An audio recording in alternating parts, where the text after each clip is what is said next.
Coach, open up for questions. Sort of Alyssa in the front row. Coach talks about athletes and like how they like to pressure and dictate defensively.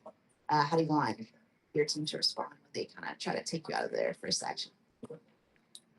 We got to get to the next actions. We got to be good with playing after the, if they do take away our initial, we got to be great at playing next action basketball and getting to space and staying within our concepts and our game plan. And so, there's one of the better defensive teams in this league, and we understand that. So, it's a responsibility of all five that's out there to maintain space, be able to play with purpose and intention.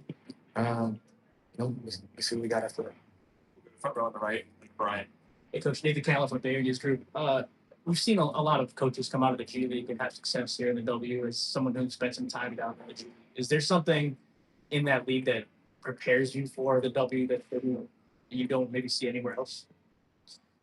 Yeah, I think the way that the adjustment that you have to make from a day-to-day basis. I was a part of several different G League teams where we've had the MVP of the season. They were called up in layup lines of the game, so you have to adjust on the fly.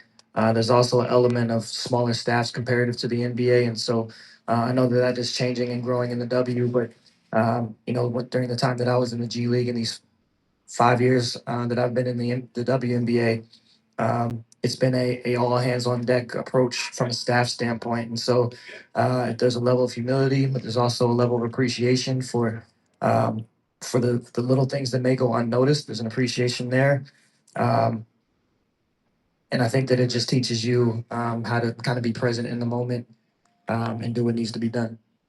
Go to Brian and Jordan. I wanted to follow up with you on the attacking defense and out of your pick and roll. Just wanted to get your thoughts on the evolution of your secondary actions. Yeah,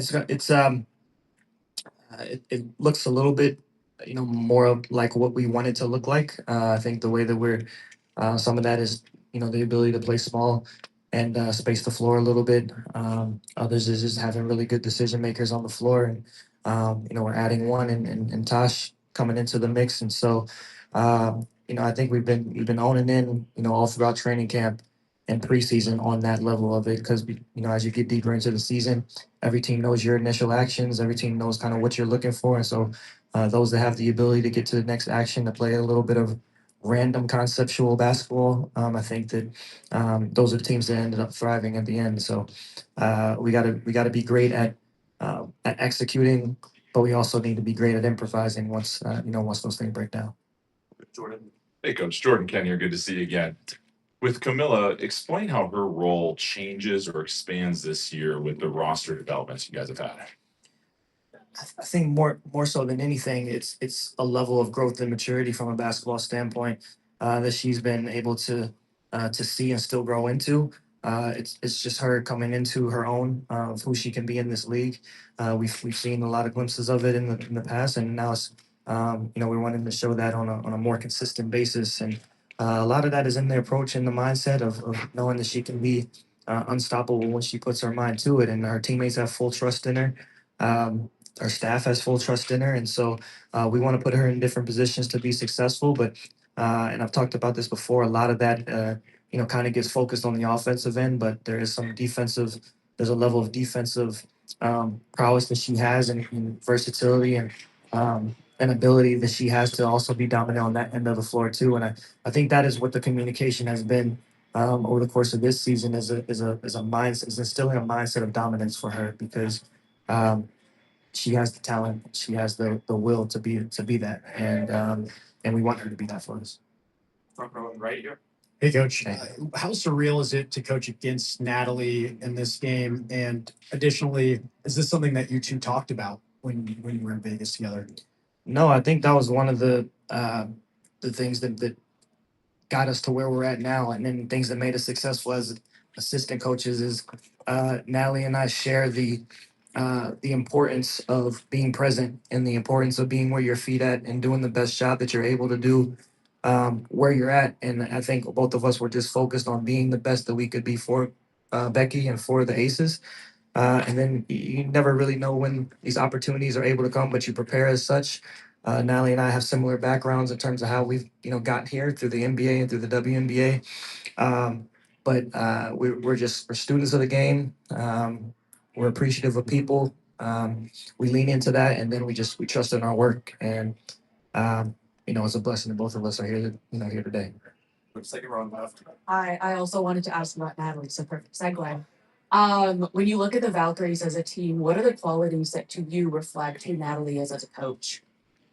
First, it's in their effort. It's in the effort that they give every single possession. That's how she coaches. That's how she moves and lives, and she swear bys. And so I think that you see that when they play, they're never really out of a game because of the level of pressure that they put on both ends of the floor.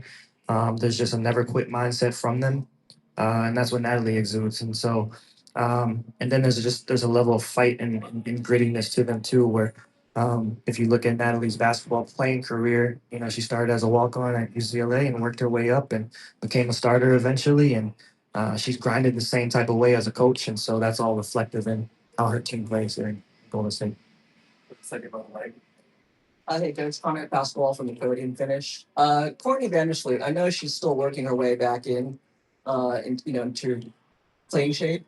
But given the amount of turnover the roster saw this past off season, can you speak to the impact she's had, both as a veteran, a widely respected veteran in the WNBA, but also the significance, of her place in the Sky's franchise history?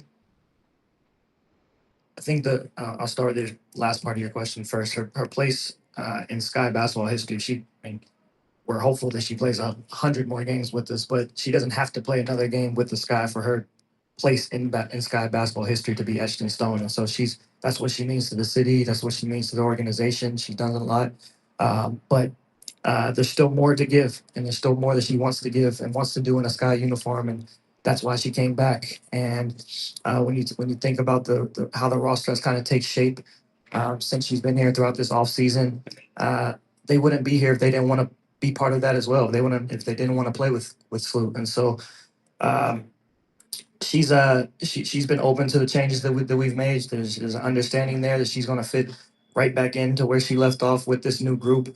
I think the pieces that we brought in, whether it's Tosh, whether it's Sky, whether it's Dejanay, what have you, they're players that can feed off of her leadership and the way that she's able to set the table for others. And I'm looking forward to bringing her back into the mix. But if there's anybody that can figure it out, it's Courtney Vandersloot. There's a level of professionalism. There's a level of experience and IQ that comes with her and how she plays the position, and she'll be just fine once she gets back into the fold.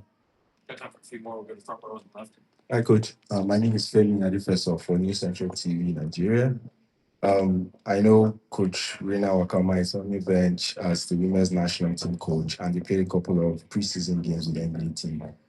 My question is, seeing how much progress is made, the impact she's making on African basketball, as a coach, the head coach, and she being on your team, every day, what do you think when you see her? How does that, help in, how just you structure things and your mentoring and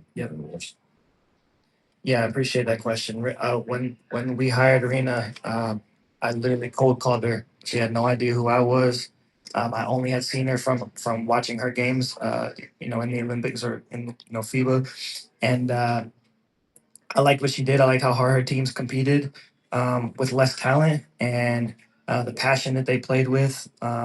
And it wasn't, too long after I met her, I had a conversation with her that you can see the passion that she has for African basketball, for Nigerian basketball, and then for the game itself. And so I knew she didn't have, W experience, but there was a fire in her that she wanted to coach, that she wanted to be amongst the elites, that she wanted to be great, and she's transferred that same passion over into with us at the Sky. And so we're appreciative of her and the hard work that she's put in.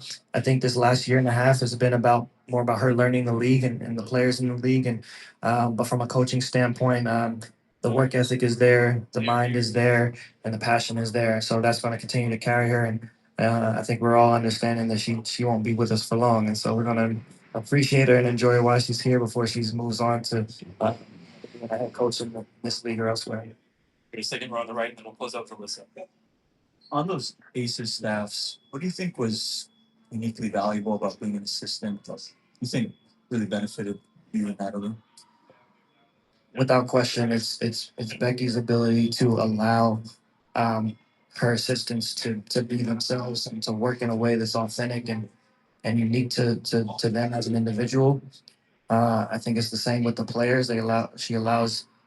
She creates an environment that allows them to be themselves and play to the best of their abilities and put them in positions where they can be both comfortable and uncomfortable. And she does the same with her staff. And so I think that that's a learning lesson that myself and Natalie have taken from her. And I know I've tried to apply that with our staff here as well and our players, but um, uh, there's I can't say enough about how organic the staff that we had was in Vegas, and it's just you don't come along staffs like that too often. Um, and I'll always be appreciative for that. It's been extremely instrumental, obviously in my career and where I'm at now, and I'm sure Natalie would say the same. What's up, Alyssa? Will, is she on a minutes restriction? And if so, how many? She is, and she is. Thanks, everyone.